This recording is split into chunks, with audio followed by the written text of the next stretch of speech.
Nah, tentang sejarah, No, jadi kan kalau kita itu membacanya, tergantung ya referensinya apa ya. Mhm. Kadang-kadang orang tuh membaca sejarah itu kan parsial ya, dikit-dikit Mhm. gitu, No. Terus udah gitu, udah tahu dari satu sumber, kita menutup sumber yang lain. Padahal banyak banget Mhm. buku-buku sejarah dan juga tafsir-tafsir itu kan yang Mhm. menjelaskan tentang sejarah itu kayak gimana gitu kan. Mhm. Misalnya ketika seorang mufasir itu kapasitas keilmuannya lebih kepada bahasa ya, maka dia akan lebih banyak menafsirkan Al-Quran itu berdasarkan tata bahasanya, terus makna terdalamnya itu apa, Mhm. gitu kan. Mhm. Nanti tafsir yang lain, ketika misalkan si mufasirnya itu memang dia seorang ahli antropolog gitu ya, mengerti Mhm. akar dari permasalahan, terus situasi yang terjadi pada daerah tersebut Mhm. dan lain sebagainya. Terus juga biasanya antropolog Islam itu dia juga ahli sejarah. Dan ketika dia memberikan tafsiran tentang hal itu, maka dia menggali unsur-unsur sejarahnya. Mhm. Nanti ada lagi seorang mufasir yang dia memahami ilmu jiwa, Mhm. kayak gitu, No. Ada lagi yang memahami ilmu kalam. Sehingga di sini antara satu tafsir dengan tafsir yang lain itu akan memberikan kita hasanah keilmuan yang saling melengkapi satu sama lain. Mhm. Kayak gitu ya. Jadi justru enaknya tuh di situ, No. Kita Mhm. sebagai pembaca tuh mencari banyak referensi gitu kan. Mhm. Ya, oh yang ini penjelasannya melalui sudut pandang ini, keilmuan ini gitu ya. Kayak gitu. Nah, Mhm. di sinilah alhamdulillah gitu, No, ya kita Allah berikan anugerah yang sangat luar biasa. Para mufasir kita itu punya basic keilmuan yang berbeda-beda. Kan ada orang yang justru menganggap, oh kok ini versinya beda sih? Ya memang harus beda. Karena apa? Karena disitulah kemudian kita tadi ya Mhm. mendapatkan hasanah keilmuan yang luar biasa banyak Mhm. gitu. Jadi yang satu menjelaskan tentang aspek A gitu kan. Nanti yang keduanya aspek B, yang ketiganya aspek C dan seterusnya. Selama mereka menggunakan metodologi yang benar, masya Allah, kayak gitu. Itulah kenapa dalam agama kita jangan sembarangan kita menafsirkan, karena Mhm. untuk memiliki kapasitas sebagai mufasir itu luar biasa berat. Mhm. Gitu ya, ada metodologinya. Itu buat orang kadang-kadang ini juga disalahpahami bang Mhm. sama agama yang lain, katanya kok Al-Quran jadi banyak versi? Ih bukan Al-Qurannya yang banyak versi. Tafsirnya Ya, kali ya. ya. Mhm. Dan tafsir juga tidak sembarangan juga menafsirkannya. Tidak Mhm. sekonyong-konyong mentang-mentang kita menjadi seorang ulama langsung menafsirkan Al-Quran, nggak Dan gitu. berfatwa gitu kan. Oh, Kan tidak oh. semua ustadz atau ulama bisa berfatwa ya Nggak katanya ya. bisa, nggak boleh. Mhm. Ya, bahkan ketika dia sudah punya kapasitas itu juga kalau dia belum diakui secara legal, Mhm. ya maka sejatinya fatwanya itu tertolak. Gitu Mhm. ya. Nah, Mhm. makanya di sini nih kita hidup di tengah masyarakat yang mudah menerima informasi terutama dari YouTube gitu ya, Iya. dari Google. Kadang-kadang kita melihat banyak sekali orang dengan kapasitas sebagai seorang dai menganggap dirinya pantas mengeluarkan fatwa, padahal hati-hati. Gitu ya. Karena untuk menjadi seorang mufti Mhm. itu bukan cuma punya kemampuan, tetapi juga ada legalitas. Mhm. Gitu ya, Bang ya. Tapi yang lebih jahat ada lagi nih, Apa bukan tuh? YouTube, Kalau YouTube kan kita masih bisa milih Hmm. siapa ulamanya, gelarnya apa gitu kan. Hmm. Sekarang tuh standarisasi TikTok. Oh iya. Yang ngomong siapa kagak dilihat, yang penting bentuknya quotes. Oh iya iya bener Jadi, ya. bahaya tuh, yang kayak gitu itu lebih bahaya lagi gitu Oh, menurut malah saya. kemarin pernah dikirimin no Mhm. sebuah video dan dia itu orang ateis ya. Mhm. Malah di sini aja jadi kayak seolah-olah kan dia menganggap dirinya itu savage gitu ya. Savage moment, savage quotes, Pak. Padahal ternyata dia damage gitu. Dia damage. Pemikiran dia itu semuanya rapuh, tapi karena dia viral di TikTok ya, Heeh. jadi banyak didengar. Jatuhnya brain damage lagi ya kan. Gitu ya. Damage isinya tuh kosongan, isinya tuh Kosong. rusak semuanya gitu Rusak. kan. Ya gitulah ya, Mhm. orang tuh lebih mudah viral gitu kan. Mhm. Lebih mudah didengar karena dia viral, bukan karena dia berilmu. Betul. Nah, dari sini pada akhirnya ada beberapa situasi, apalagi kalau kita mendengar ilmu itu katanya-katanya, Mhm. ya. Mhm. Bahkan kan beda juga antara seorang ulama dengan seorang mubalig ya. Mhm. Seorang mubalig itu memang punya dia menyampaikan ilmu ini dan itu gitu, banyak lah ya. Tetapi apakah dia punya kapasitas keilmuan yang mumpuni untuk mumpuni secara dia menjadi seorang dai, seorang mubalik, bisa jadi iya. Ya. Dan ulama juga sama, no. Seorang mubalik punya kemampuan untuk public speaking, seorang ulama mungkin tidak punya itu. Misalkan ada orang pinter, tapi kalau ikut pengajian dia bawaannya ngantuk gitu kan. Kan bisa orang pinter kayak gitu ya. Ada, iya. Gitu kan. Semakin tinggi gelar keilmuannya, semakin bikin ngantuk dan pusing gitu ya. Ya kan? Gitu ya. Nah, jadi ketika di momen-momen kita menghadiri kajian yang ternyata itu tuh pemahamannya itu yang disampaikan umum-umum aja dan mungkin tidak mendalam gitu ya. Tapi bukan berarti kita menyalahkan hal itu. Insya Allah untuk level tertentu itu bagus juga. Nah, sehingga akhirnya di sini kita menemukan ada fakta-fakta sejarah yang itu terlupakan. Gitu ya. Atau kemudian kita menyalahpahami makna terdalamnya. Gitu. Itu sih. Ya, tidak menjadi masalah ketika itu tidak mengotori tauhid, tetapi akan menjadi masalah ketika itu menyalahi tauhid. Misalnya karena kita salah paham dengan situasi mengapa iblis dibenci, sehingga akhirnya ada judul buku namanya Iblis Menggugat Tuhan. Yoi. Padahal itu buatan manusia, bukan buatan iblis. Betul sekali. Iblis juga bilang, gua nggak bikin ini perasaan. Bisik-bisik dikit sih. Betul. Gitu ya. Sama kayak yang aku bisa suara semut. Lah, kata semut lah. Gua perasaan nggak pernah ngomong gini. Gitu. Iya. Ada. Nggak mau komentar itu sih. Gitu ya, bukan ranah soalnya. No. Betul.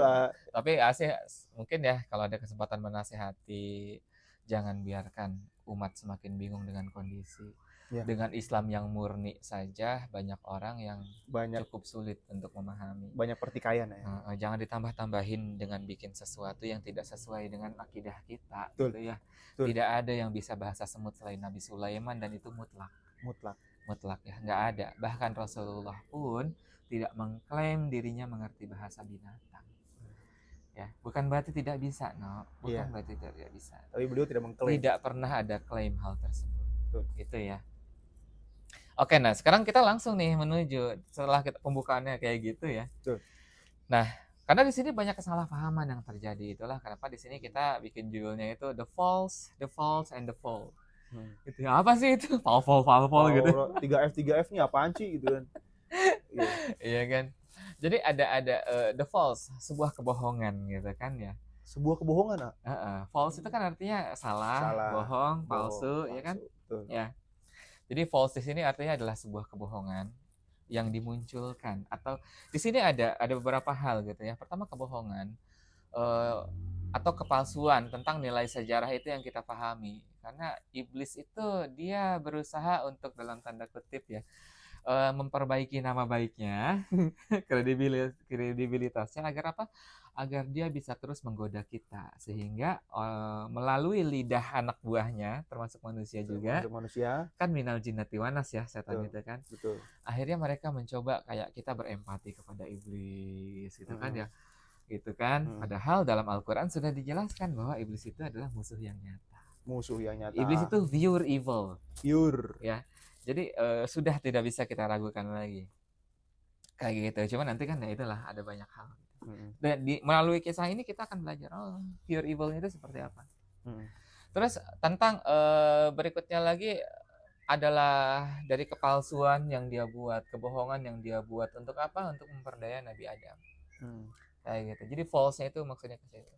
And the fault ya, sebuah kesalahan yang dilakukan. Nah, di sini juga kesalahan tersebut kita terima dengan sebuah kesalahan juga. Karena dalam kisah-kisah sejarah itu kita cenderung menyalahkan Nabi Adamnya. Padahal kita harus lihat dulu nih skenario apa di balik itu semua. Kayak gitu ya. Kayak gimana gitu. Makin pusing kan? Iya. Makin pusing. Lumayan. And the fall, dan sebuah kejatuhan. Ya, walaupun di sini maknanya itu bukan cuma masalah kejatuhannya, tetapi bagaimana Allah menurunkan Nabi Adam ke bumi. Gitu. Ya. Nah, jadi tujuannya itu. Sehingga sini kita kasih judul The Truth. Ya, sebuah kebenaran. Love story of Adam and Eve. Jadi love story itu bukan kisah cinta antara Adam dan Hawanya aja sih, tapi sebuah kisah yang penuh cinta. Ya. dari Allah kepada Adam dan Eve sebagai manusia yang saat itu eksis. Jadi makna Adam dan Eve itu, Adam dan Hawa itu lebih kepada manusianya. Kan zaman itu belum ada manusia selain Adam dan Hawa ya kan? Betul. Kayak gitu ya. Jadi itu judulnya teman-teman. Iya udah kayak sidang skripsi. Sidang skripsi. Ngejelasin judul. Betul, ngejelasin judul. Ya, langsung masuk kemana nih ya? Ke isi. Coba slide-nya next. Oke, next. Gitu ya. Oh jangan ya. Nggak ada slide-nya. Nah, itulah kenapa di sini kita akan membahas ayat yang berhubungan dengan itu, no. Quran surat Al-Baqarah ayat 30 ya sampai dengan 39. Ih, rambut kucingnya nempel. Ya, kucing saya geser ke sini ya bulunya. Iyalah. Terbang sampai sini. Warna putih gitu. Betul, kucing saya putih 7. 7-7-nya. 5 sih 5. 2-nya oranye.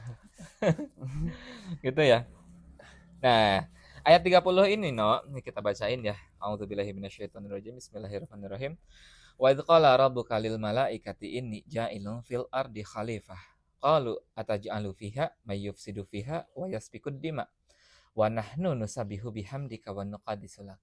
Qala inni a'lamu ma la ta'lamun. Ya. Nah, di sini artinya perlu dibacain nggak artinya? Boleh. Siapa tahu teman-teman udah pada jago gitu kan. Oh iya, udah orang Arab semua yang nonton ya. Lulusan Yaman. Lulusan Yaman dia. Kalau gitu udah kita tutup aja. Iya, langsung ini Sinatria Putra nih dari Arab Saudi. Iya sih, mukanya rada-rada Arab gitu. Dari Arab Saudi. Ngeri banget. Arab Depok. Arab Depok, Arab maklum. Arab maklum. Dan ingatlah ketika Allah berfirman kepada para malaikat, "Aku hendak menjadikan khalifah di bumi." Mereka berkata, "Apakah engkau hendak menjadikan orang yang merusak dan menumpahkan darah di sana? Sedangkan kami bertasbih memujimu dan mencucikan nama." Allah berfirman, "Sungguh, aku mengetahui apa yang tidak kamu ketahui." Pertama di sini yang harus kita garis bawahi adalah tidak pernah Allah sebutkan manusia. Di sini pembahasannya bukan cuma tentang manusia ya, tetapi tentang entitas. Jadi ketika di sini para malaikat bertanya itu sebenarnya entitasnya. Apakah engkau hendak menjadikan suatu entitas yang merusak dan menumpahkan darah di sana? Karena memang pernah ada entitas lain yang Allah ciptakan untuk menjadi khalifah di bumi, tapi kemudian ternyata mereka zalim dan mereka merusak. Gitu ya. Dan kemudian di sini Allah membuat entitas baru. Terus apakah kemudian di sana Allah membuat kesalahan? Bukan, karena entitas tersebut juga memang sengaja Allah ciptakan untuk menjadi pendahulu dan menjadi pembelajaran untuk siapa? Untuk kita juga, terus juga untuk para malaikat dan juga untuk iblis, ya di situ, gitu ya Bang ya. Tapi kita tarik lagi nih di sini ke awal gitu kan. Dan ingatlah ketika Allah berfirman kepada para malaikat bahwa aku hendak menjadikan khalifah di bumi. Di sini ada yang unik. Jadi Allah itu berkumpul dengan para prajurit-prajurit ya, yang sangat luar biasa itu, ya. Dan prajurit-prajurit ini di zaman itu saat itu panglimanya belum bernama Jibril, gitu ya. Jadi kan malaikat itu punya panglima ya. Yang sekarang itu panglimanya adalah malaikat Jibril. Dulu itu panglimanya itu adalah Azazil. Ya. Dan Azazil itu punya keunikan tersendiri karena dia itu tidak seperti malaikat yang lain. Ketika malaikat yang lain itu adalah pure dari cahaya, Azazil ini dia punya keunikan yang berbeda. Kayak gitu, no. Ya. Jadi Azazil adalah panglima malaikat yang Allah ciptakan, yang dia kemudian memiliki keunggulan tersendiri karena dia menjadi panglimanya. Gitu ya. Nah, jadi pada saat Allah menciptakan bumi gitu, maka ketika bumi itu diciptakan, bumi itu menjadi sebuah tempat singgah untuk menuju tempat lain yang itu jauh lebih luar biasa, yaitu surga yang kekal. Dan surga itu tidak hanya diperuntukkan untuk manusia saja, tetapi juga untuk jin dan juga untuk malaikat. Itu ya. Malaikat juga sama, no. Mereka juga mengejar surga. Gitu kan ya. Termasuk juga ya malaikat Jibril dan juga yang lainnya dan termasuk juga Azazil. Kayak gitu ya.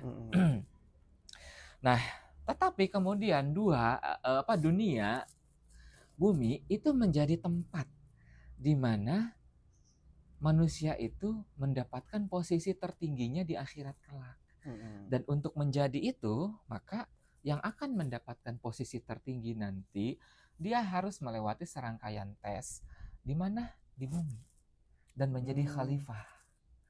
Jadi, ketika Allah akan menciptakan sebuah entitas dan entitas tersebut dipercaya sebagai seorang khalifah, itu adalah posisi yang sangat mulia, yang itu diidamkan oleh setiap makhluk Allah. Kayak gitu. Ya, malaikat insya Allah masuk surga, tapi apakah dia yang nanti akan menjadi para penghulu surga? Gitu ya, belum tentu. Tetapi kalau khalifah dan dia adil, itu sudah pasti. Nah, maka di sini kemudian ada sosok yang bertanya, gitu, no. Ya, dan sosok ini adalah bagian dari malaikat yang dia bertanya, gitu ya. Kenapa dia bisa mempertanyakan kebijakan-kebijakan Allah? Karena itu tadi dia punya keunikan di situ, gitu kan ya. Jadi ketika Allah bilang, Allah ngasih tahu setelah sebelumnya para malaikat itu atas komando Azazil, gitu kan ya, mereka turun ke bumi, terus mereka perintahnya itu untuk memberikan peringatan kepada khalifah sebelum kita, gitu kan, ngasih peringatan. Tapi di sana ternyata Azazil itu memberikan peringatan dengan cara yang cukup zalim. Dan di sini sudah terlihat bagaimana Azazil itu agak unik gitu, no. Jadi Allah di situ kan menciptakan jin untuk menjadi khalifah, tapi jin itu melakukan kerusakan. Dan di sini kita jangan mengira jin itu hidup cuma 1-2 tahun gitu, enggak. Jin juga menghuni bumi itu udah ribuan tahun juga, Bang. Jadi Allah tuh memberikan kesempatan yang cukup lama kepada jin untuk merawat bumi ini, gitu kan ya. Dan ini juga menjadi pembelajaran gitu untuk para malaikat, gitu kan ya. Dan ketika akhirnya Allah itu ngasih tahu gitu kan ya, berikanlah peringatan, gitu kan ya, berikanlah. Tapi ternyata di sini Azazil itu bukan cuma memberikan peringatan, tetapi juga cukup savage gitu kan ya. Jadi sampai akhirnya jin itu begitu ketakutan dan bersembunyi di tempat-tempat yang itu tidak terjamah oleh Azazil, gitu kan ya. Di dalam gua-gua, di bawah air dan lain sebagainya. Terus di situ Allah kemudian memerintahkan cukup hentikan sampai di situ, ditarik lagi, kayak gitu kan ya. Nah nanti ada yang unik juga gitu kan ya. Jadi ternyata awalnya bahkan Azazil itu memusuhi para jin awalnya gitu, ya. Awalnya gitu kan ya. Karena dengan caranya yang seperti itu kan di kita juga banyak ya orang-orang gitu kan ya. Karena akhirnya belajar Islamnya itu dengan ego, jadi kayak ngasih tahu agama itu dengan cara yang keras, ya kan? Tap langsung gitu.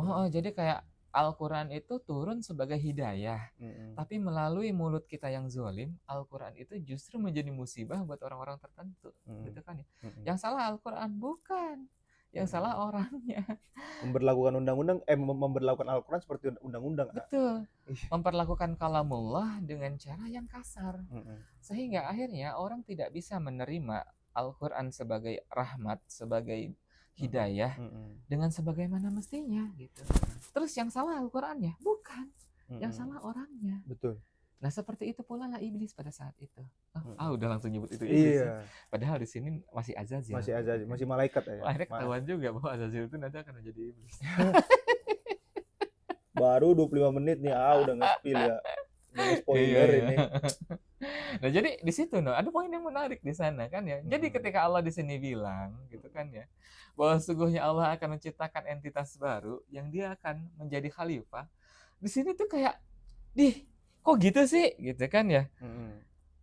Padahal kenapa? Apa alasan Azazil memberangus jin gitu kan? Di sini dari awal gitu kan Allah tuh udah tahu, tapi Allah tuh ngasih kesempatan Dari awal tuh Allah selalu ngasih kesempatan kepada Azazil. untuk memperbaiki dirinya, karena Allah tuh melihat Azazil juga punya potensi Potensi yang luar sebenarnya. biasa. Cuma kan setiap sesuatu itu menjadi pembelajaran buat kita ya, gitu. Tapi Azazil tuh nggak kayak gitu.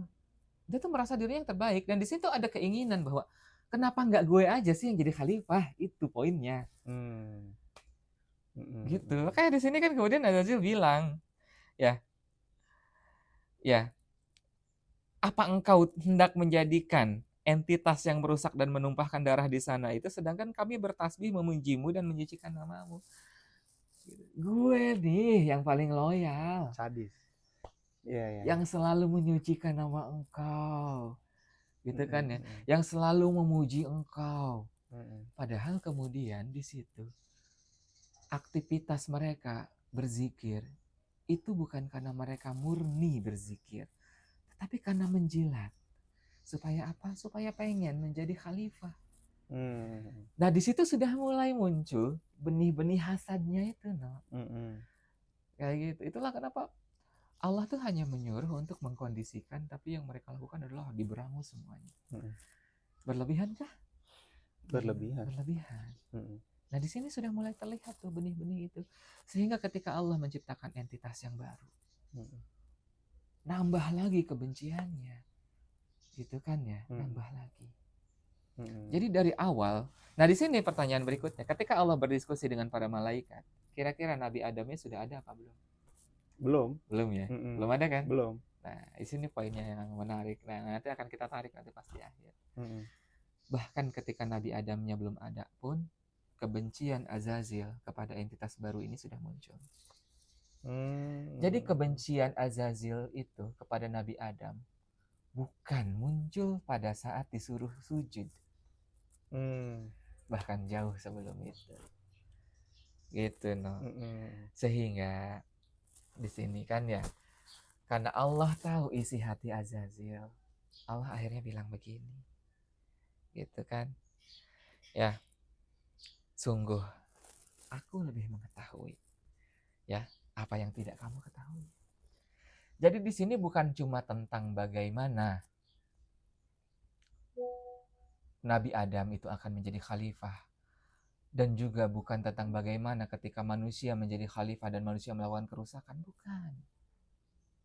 Karena memang ketika Allah menciptakan manusia menjadi khalifah, itu ujiannya berat, dan kemungkinan gitu ya, no, ya. Ada beberapa orang yang memilih untuk tidak mengambil pilihan tersebut. Kayak gitu.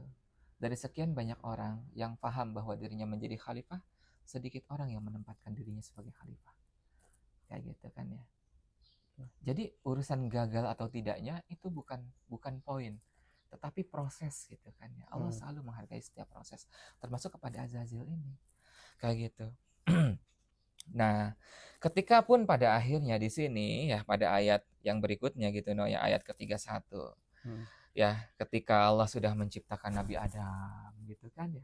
Terus di situ Nabi Adam, Azazil itu tahu Nabi Adam diciptakan dari apa. Itu terus memperhatikan Azazil itu, no.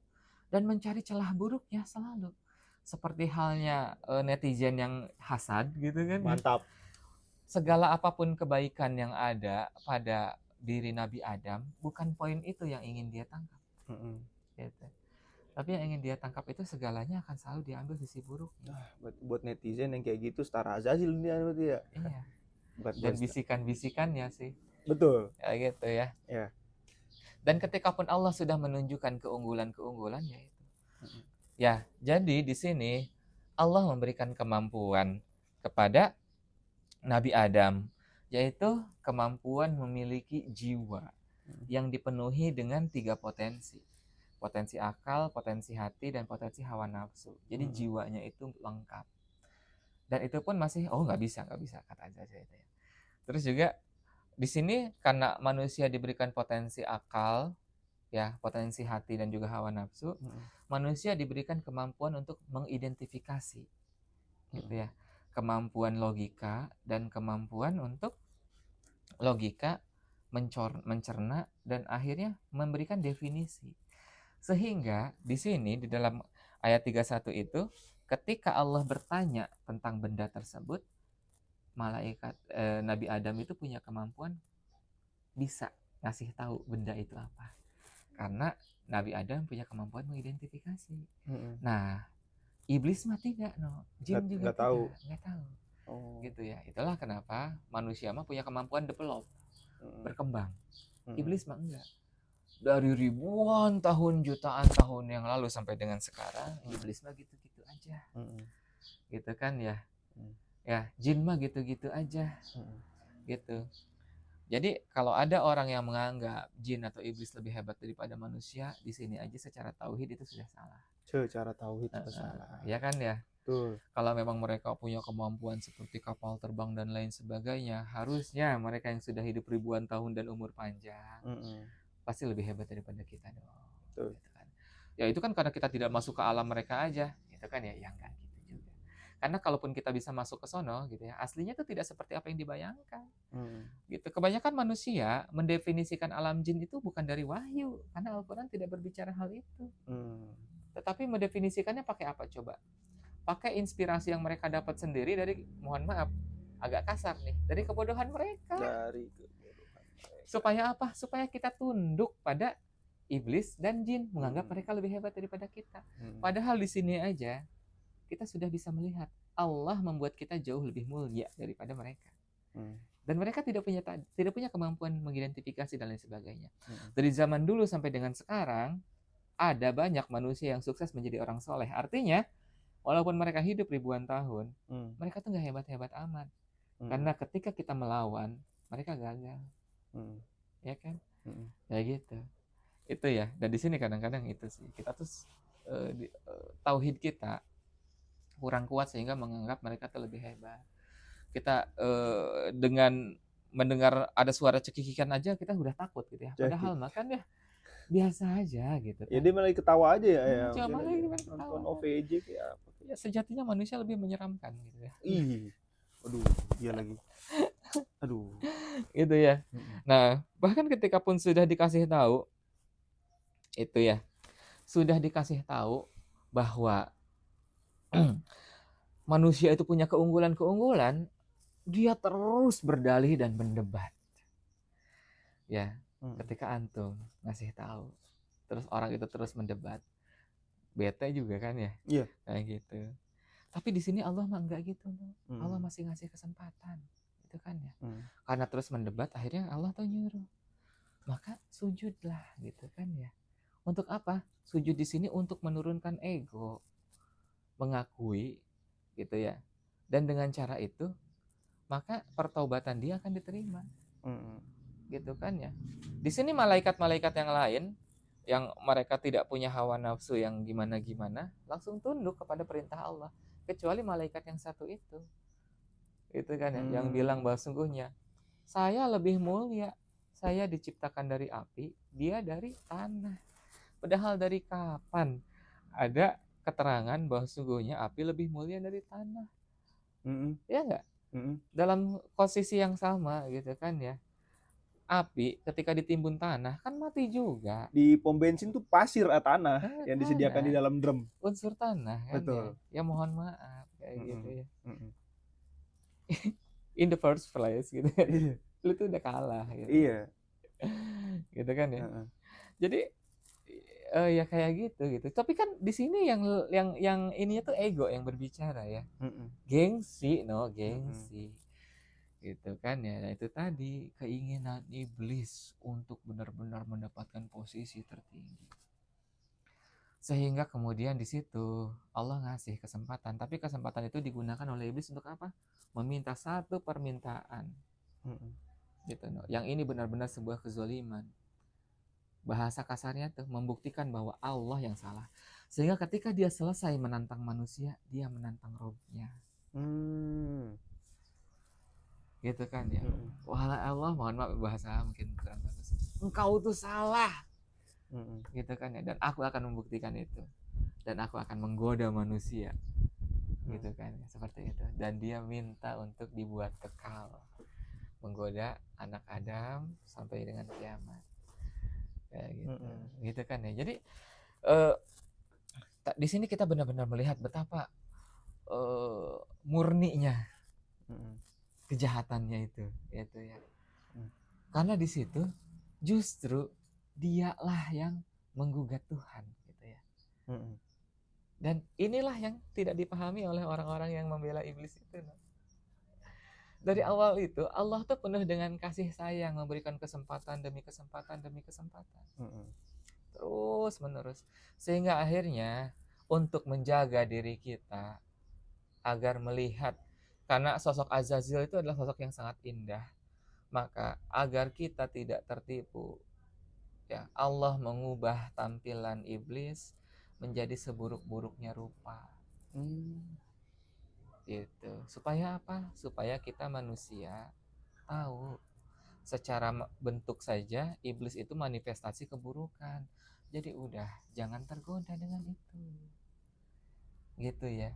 Jadi untuk menjaga kita manusia gitu. Bukan untuk menghukum iblisnya itu seperti apa. Satu sisi benar itu adalah hukuman buat iblis. Gitu kan ya. Kalau emang itu dianggap demikian. Tetapi hukuman tersebut tujuannya buat apa? Buat menjaga kita. Gitu. Jadi keburukan sifatnya itu dimanifestasikan ke dalam keburukan fisik ya. Dalam tadi ya bentuk fisik yang luar biasa buruk, sehingga nanti kita tuh jangan terpedaya. Tapi faktanya kan tidak begitu ya. Gitu ya. Ternyata udah seburuk apapun iblis, kita dengan kebodohan dan keterbatasan kita tetap terperdaya juga. Gitu. Dan pada ayat berikutnya, ayat ke-32, bahwa di sini ya, kalau para malaikat mah menjawab, Maha suci Engkau, tidak ada yang kami ketahui selain. Jadi ketika ditanya itu, malaikat itu kan menjawab seperti itu. Ketika Allah bertanya gitu kan, ini apa? Gitu kan, mereka yang menjawab, Maha suci Engkau gitu ya. Tidak ada yang kami ketahui selain yang Kau ajarkan. Jadi kalau para malaikat itu memang hanya tahu apa yang Allah ajarkan saja, Bang. Memang dibuat seperti itu. Yang Allah kasih tahu misalnya itu batu, itu batu itu gitu. batu. Kalau nggak dikasih tahu dia nggak tahu ya. Nggak tahu. Nah, kalau Nabi Adam karena punya kemampuan identifikasi, berpikir, ketika pun itu hal yang baru buat dia bisa mengidentifikasi dan memberikan nama. Sehingga manusia itu punya kemampuan cipta rasa karsa gitu kan. Kita bisa bikin barang baru terus kita kasih nama terhadap barang tersebut. Malaikat tuh nggak ada yang tahu yang kayak gitu. Kayak gitu kan ya.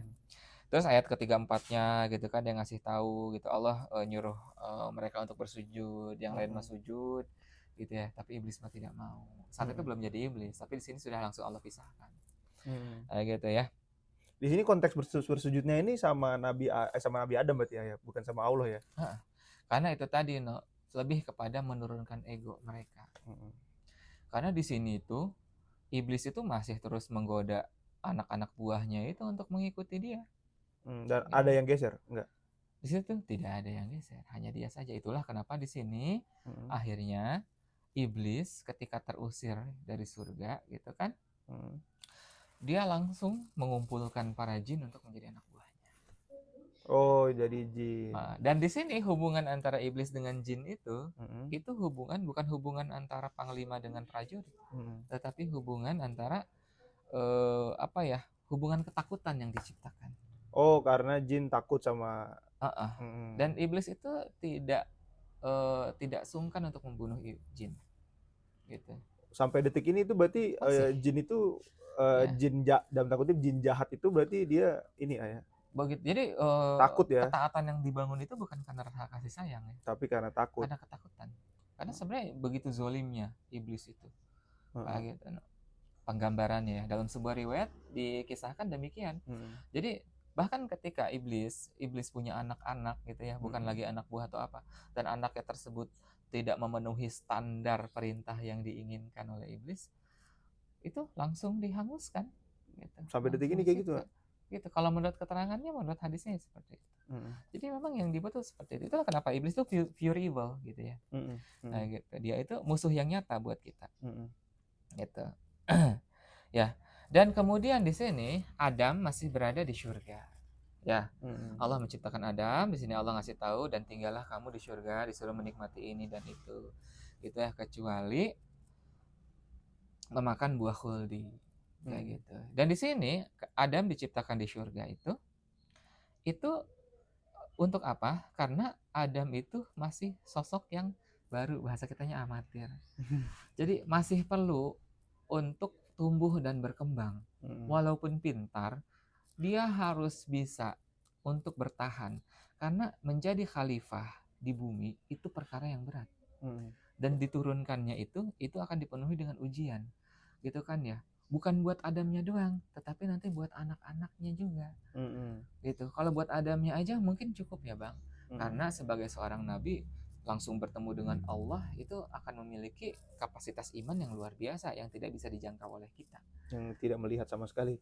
Tapi bagaimana di sini anak-anak Adam yang butuh dengan itu semua, sehingga Adam masih tinggal di surga, gitu kan ya. Nah, iblis karena dia di sini pahamnya itu bahwa Adam ini akan menjadi khalifah di bumi. Gimana caranya dia supaya menggagalkan Adam agar tidak menjadi khalifah? Maka dia terus menggoda, gitu kan ya, terus menggoda. Bahkan ketika Adam itu digoda, Adam itu meminta kepada Allah untuk untuk diberikan pendamping, gitu kan ya. Maka terus iblis itu menggoda keduanya. Jadi godaan iblis itu tidak diawali dengan menggoda Siti Hawa untuk memakan buah khuldi, bukan itu. Gitu kan dari ya. sebelum itu dari sebelumnya terus ngasih tahu, gitu kan ya, begini dan begitu. Terus membuat gambaran-gambaran buruk, gitu ya. Yuwaswisu fi sudurinas itu sudah dilakukan oleh iblis sejak zaman itu. Tetapi karena di surga itu tidak ada rasa dengki, tidak ada hasad, iblis belum punya rasa macam-macam. Iblis Adam belum punya rasa yang gimana-gimana. Waspada sudah. Tetapi tidak ada hal yang buruk gitu di situ. Gitu kan ya. Dan Adam itu sebagai laki-laki, dia di situ berbeda cara berpikirnya dengan perempuan, dan dia tahu batasan. Ketika iblis bertamu, dia tetap sopan. Gitu ya. Termasuk juga dalam sebuah hadis tentang sirahnya Nabi Adam atau penjelasan para ulama yang berkaitan dengan itu ya, termasuk di dalam kitab sejarah gitu, itu menjelaskan demikian, bagaimana mereka bisa tetap berlaku baik kepada iblis padahal iblis itu sudah jelas-jelas iblis, gitu ya. Kayak gitu. Karena emang situasi di surga itu seperti itu, tidak ada dengki, tetapi terus itu Allah memberikan pelajaran. Kayak gitu. Allah ngasih tahu. Satu saja yang tidak dibolehkan oleh Allah itu adalah memakan buah khuldi. Gitu kan ya. Nah, di sini poinnya, visi misi iblis itu adalah menggagalkan Adam. Ya. Untuk apa? Untuk mencapai visinya Adam sebagai khalifah. Dan ketika dia lolos menjadi khalifah, dia akan menjadi manusia mulia di surga, gitu kan ya. Jadi tujuan iblis itu membuat Adam itu melakukan kedurhakaan. Kayak gitu, itu poinnya. Gitu kan, sehingga dia terus menggoda, dan dosa yang paling mungkin dilakukan oleh Adam adalah memakan buah khuldi. Karena yang lain itu kan diperbolehkan. Gitu. Apapun itu di surga itu semuanya boleh. Tapi di sini ada larangan, memakan buah khuldi. Kayak gitu, Bang. Ya. Nah, kita balik lagi ke ayat yang pertama. Dari awal Allah itu menciptakan manusia untuk menjadi apa? Untuk menjadi khalifah. Khalifahnya di mana? Di bumi. Jadi sebenarnya skenario dari awal Nabi Adam itu akan diturunkan ke bumi. Surga itu hanya menjadi tempat belajarnya Nabi Adam. Betul. Kayak gitu. Artinya di sini baik digoda oleh iblis atau tidak, baik Nabi Adam memakan buah khuldi atau tidak, Nabi Adam akan tetap diturunkan ke bumi. Jadi bukan salah Nabi Adam, kalau kita itu hidup di bumi. Memang sudah dari awal skenarionya kita akan tinggal di bumi untuk apa? Untuk mengerjakan perintah Allah sebagai apa? Sebagai khalifah. Dan tugas sebagai khalifah apa? Sebagai manusia. Nanti ada tuh di situ. Ternyata sebagai manusia, sebagai khalifah, tugas kita itu hanya untuk menyembah Allah. Ya, wa ma khalaqtul jin wal ins illa liya'budun. Nah, dari awal Allah tuh memerintahkan jin itu untuk menjadi untuk menjalankan perintah Allah aja, gitu kan ya. Dan nama jin juga masih disebut, masih dimention, karena Allah masih memberikan kesempatan kepada jin. Walaupun mereka Mm. sudah melakukan kedurhakaan yang berat banget yang tidak pernah bisa kita bayangkan, sehingga itu tadi ya Azazil memberangus dia gitu kan. Mm. Tapi jin pun masih Allah berikan kesempatan Mm. selama mereka mengabdi dan beribadah kepada Allah. Mm. Nah, manusia turun ke bumi untuk beribadah kepada Allah. Mm. Jadi emang dari awal seperti itu. Nah, beberapa dari kita suka salah kaprah gitu ya, menganggap kita tuh di bumi itu untuk dihukum.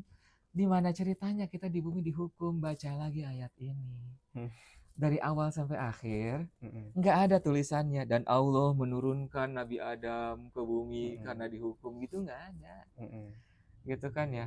Tapi beda ceritanya kalau ternyata di sini Adam merasa itu adalah hukuman. Karena apa coba? Di ayat 30 diceritain lagi. Pada saat Allah akan menjadikan Adam sebagai khalifah, udah nanya ke antum kan. Apakah di situ Nabi Adamnya ada? Nggak ada. Nggak ada kan? Artinya Adam tahu apa enggak? Nggak tahu. Nggak tahu. Gitu, no. Itulah kenapa iblis itu ngegoda. Kamu tuh tidak akan kekal ke surga, ngasih tahu kayak gitu. Makanya harus makan buah huldi. Karena Adam nggak tahu. Gitu. Kalau dia akan dijadikan khalifah, kalau dia akan diturunkan ke bumi, kayak gitu. Itu adalah sebuah rahasia. Kayak gitu ya. Tapi Allah tuh udah ngasih tahu. Tapi karena Nabi Adam merasa bersalah, maka kemudian Nabi Adam situ, Robbana zolamna anfusana wa ilam taghfir lana lanakunanna minal khasirin. Adam merasa bersalah. Orang soleh mah kayak gitu, no. Padahal di sini yang ngegodain dia buat makan buah huldi siapa coba? Iblis. Iblis. Tapi apakah di sini ada gitu ya ucapan Nabi Adam yang menyalahkan iblis? Gak ada. Orang soleh mah kayak gitu. Berbuat salah, dia ngevaluasi diri. Gitu kan ya. Nggak ada tuh nyalah-nyalahin. Terus nyalahin Siti Hawa? Nggak juga. Ya kan ya. Dia merasa, ya Allah kami salah, ya Allah kami mohon ampun. Gitu kan ya. Nah di sini Allah ingin membuat sebuah perumpamaan. Gitu kan. Ini ceritain juga ke yang lain juga. Sekarang gini. Antum kerja sama gitu kan ya. Ya antum kerja sama terus antum tuh luar biasa. Gitu kan ya. Sehingga ngomong sama karyawan yang lain. Ngasih tahu. Nih Yano nih sama mau promosiin, mau pindahin dia. Emang sih pindahinnya ke tempat yang paling parah. Karena apa? Karena pengen Yano itu nanti begitu balik lagi ke sini dia langsung jadi CEO. Jadi dia harus tahu kondisi perusahaan cabang yang paling parah supaya dia ketika nanti jadi CEO dia bisa mengembangkan perusahaan kita jauh lebih hebat lagi. Termasuk juga di tempat-tempat yang paling rawan. Bener nggak logika? Bener ya? Betul. Jadi tujuan memindahkan antum ke tempat yang paling parah supaya antum punya kemampuan untuk memimpin dan mengetahui kondisi medan yang akan antum hadapi. Tapi antumnya nggak ada. Jadi antum tahu nggak kalau antum akan dipindahin di sana? Nggak tahu ya. Iya. Akhirnya tapi ketika ngomong kayak gitu ada yang ngiri sama antum kan. Si Azazil itu. Karena dia tahu antum akan dipromosikan, mendapatkan tugas mulia. Akhirnya dia langsung telepon antum. No, besok ada rapat. Udahlah nggak usah datang aja. Gitu kan ya. Tapi antum karena misalkan sini antum orang baik. Ya masa nggak datang? Ya walaupun ini nggak ngebahas tentang saya, tapi kan saya karyawan juga. Saya harus datang dong. Gitu kan ya. Terus karena udah susah banget nih Azazil ngegodain antum. Karena bagaimana antum adalah orang yang taat. Akhirnya di momen berikutnya Azazil tuh dengan sangat luar biasa ngebaikin antum. Terus bilangnya gini. Oh no udah tahu belum ada informasi berikutnya nih. Ya rapatnya ditunda. Jadi jam 10. Padahal rapatnya jam 8. Kayak gitu. Nah karena antum taunya rapatnya jam 10. Udah aja antum adem ayem datang. Gitu kan. Ternyata pas antum datang itu udah tinggal penutupan. Dan di situ dikasih tahu, oke, buat Andriano akan pindahkan ke tempat Z paling ujung, gitu kan ya. Terus antum di situ ngerasa, ini rapat udah dari tadi ya? Iya, lu sih telat. Antum disalah-salahin tuh.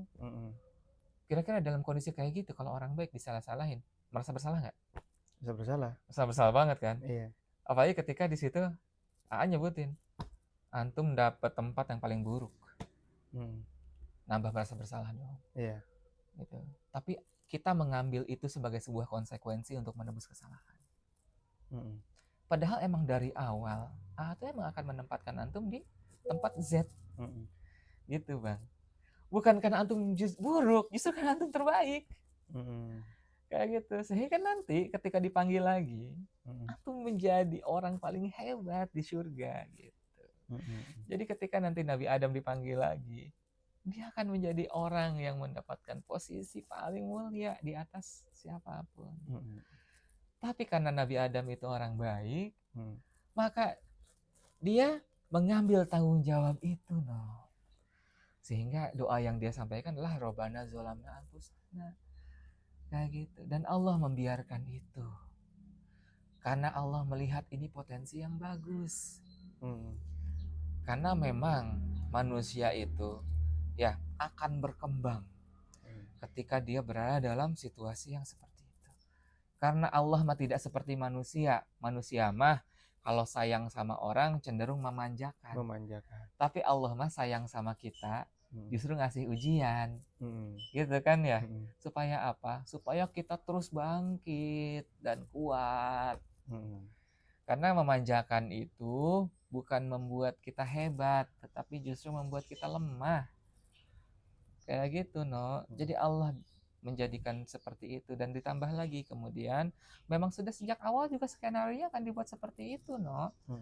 Gitu ya. Allah pisahkan Siti Hawa dan juga Nabi Adam. Gitu.